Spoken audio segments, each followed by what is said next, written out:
Load management controversy. Stars sit. Fans pay. Who's the fraud here?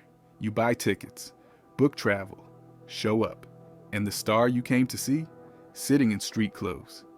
Load management was meant to protect players, but it turned into a trust crisis. Kawhi Leonard made it normal. The Clippers mastered it. The league tried to regulate it.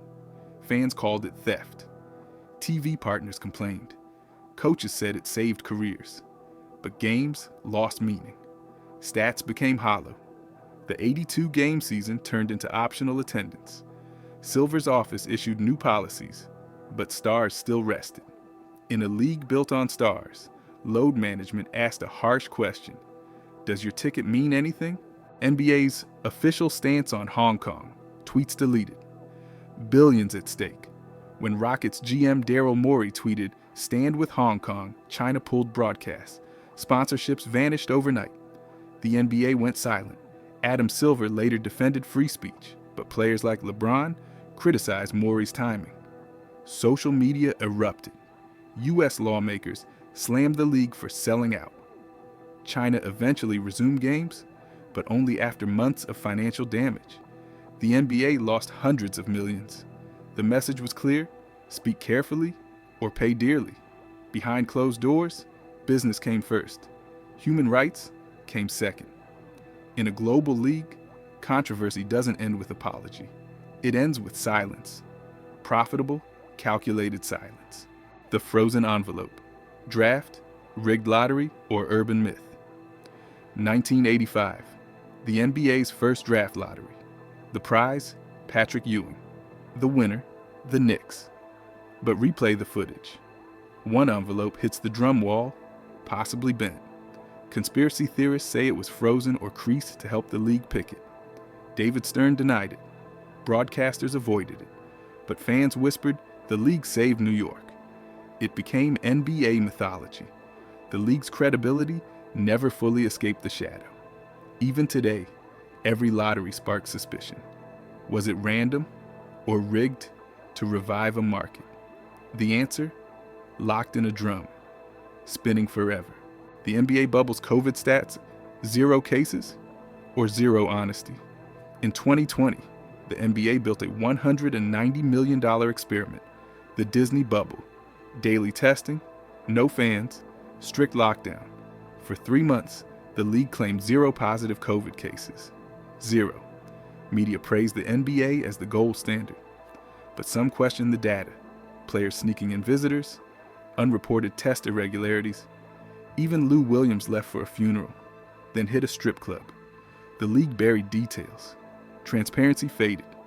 Was it medical excellence or PR perfection? The playoffs went on. Money was saved. But behind the clean numbers, the bubble exposed a bigger truth. When billions are at stake, stats are negotiable. Sterling's final leak. Why that recording ended his reign. Donald Sterling was an open secret. Racist comments. Discriminatory housing lawsuits. The NBA ignored it for years. Then in 2014, TMZ released a tape. Sterling telling his girlfriend not to bring black people to Clippers games. The backlash was instant. Players protested. Sponsors fled. Adam Silver banned him for life. Forced a sale. But the truth? This wasn't new. Sterling had been sued for racism in housing cases since the 1980s. He paid millions to settle. The league said nothing. It took one leaked audio clip to do what decades of discrimination couldn't. Public shame did what policy wouldn't. Shaq and Kobe's public feud. Petty? Maybe. But it almost broke a dynasty. They won 3 straight titles. Dominated the league. But behind closed doors, Shaq and Kobe couldn't stand each other. Shaq mocked Kobe's work ethic. Kobe called Shaq lazy. In 2003, Kobe took a shot during his legal case. I should have paid them off like Shaq does. The locker room turned radioactive. Phil Jackson sided with Shaq. Jerry Buss chose Kobe. Shaq was traded to Miami. The dynasty collapsed. The feud defined an era. Ego over chemistry, pride over rings. They later reconciled, but the damage was done. What could have been 6 titles ended with 3 in silence. MJ's gambling controversies. The GOAT's shadow game. Michael Jordan's legacy is built on winning, but behind the rings was another obsession: gambling, golf bets, poker tables, casino, nights before playoff games. In 1993, his father was murdered. 2 months later, Jordan retired. Rumors exploded. Was it a secret suspension? Did his gambling go too far? The NBA denied it. Jordan denied it. But his security team said he'd lose hundreds of thousands in a weekend. A bookie claimed Jordan owed him over $1 million. His competitiveness wasn't just on court, it bled into every vice. And even as the league protected its icon, questions never left. Jackson Hayes, domestic violence arrest. A quiet scandal buried under headlines. In July 2021, Pelican center Jackson Hayes was arrested at his girlfriend's home. Police said he resisted. Body cam footage showed him tased. The woman had injuries. Hayes was charged with domestic battery and resisting arrest. The NBA launched an investigation silently. Media coverage was minimal. No major suspension followed. He quietly rejoined the league. Fans barely noticed. In a post-Me Too sports world, this case came and went like a footnote. No press conference, no league-wide outcry, just silence. It wasn't just about the crime. It was about who gets forgotten and how fast the league moves on. The Chris Paul vetoed trade, the league blocked a dynasty.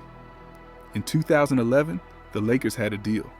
Chris Paul in, Paul Gasol, and Lamar Odom out. The league said no. David Stern, acting as owner of the Hornets at the time, vetoed the trade for basketball reasons. Paul was stunned. The Lakers were furious. Kobe called it a joke. Players and media accused the league of manipulating outcomes. The veto shaped history. Paul went to the Clippers, the Lakers spiraled, and the what if still echoes. It wasn't just a block deal, it was a block dynasty. The NBA said it was fairness. Fans called it rigged. Rondo's locker room clashes, genius IQ, locker room poison. Rajon Rondo was one of the smartest point guards to ever play.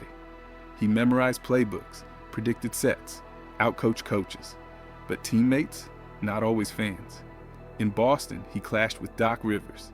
In Dallas, he quit mid-playoffs. In Chicago, he called out Jimmy Butler and Dwayne Wade publicly. In Sacramento, he fought with George Karl. Stories followed him everywhere. High IQ, low patience. The Lakers tolerated him because he produced. But behind closed doors, Rondo's leadership walked a fine line between brilliance and toxicity. He didn't just read the game, he dictated the mood of the room. For better or worse, NBA tracking app controversy. Every movement, every second, every player watched. The NBA installed wearable trackers and apps to monitor player health, movement, and sleep. Officially, it was for performance optimization. But players pushed back. The data wasn't transparent. Who owned it? Who could sell it? Teams used it in contract talks, quietly.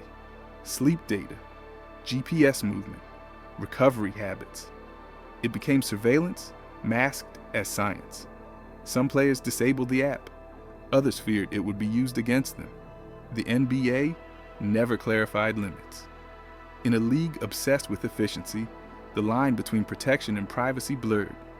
Athletes became data points, and no one could prove who was really watching. Scottie Pippen's Expos tour. He trashed MJ, Phil, and the Bulls dynasty. Scottie Pippen won 6 titles with Michael Jordan, but after The Last Dance aired in 2020, he went scorched earth. He called Jordan selfish, accused him of controlling the documentary, claimed Phil Jackson was racist for choosing Tony Kukoc over him in a playoff game, said LeBron was better than MJ. Fans were stunned. Teammates went silent. Pippen said he was tired of being disrespected, but the attacks didn't feel like closure. They felt like resentment. One of the game's greatest sidekicks wanted his due, and he was willing to burn the dynasty's myth to get it. Jimmy Butler's practice. Blow up.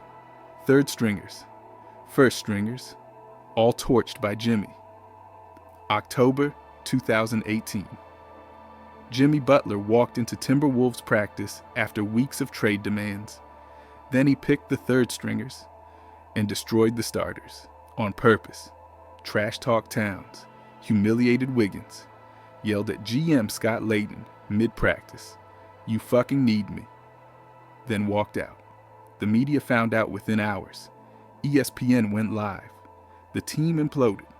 2 months later, he was traded. Some called it leadership. Others called it sabotage. But one thing was clear. Butler controlled the room, not the coach, not the GM, and definitely not his teammates. That day, Jimmy didn't just win a scrimmage. He won the narrative.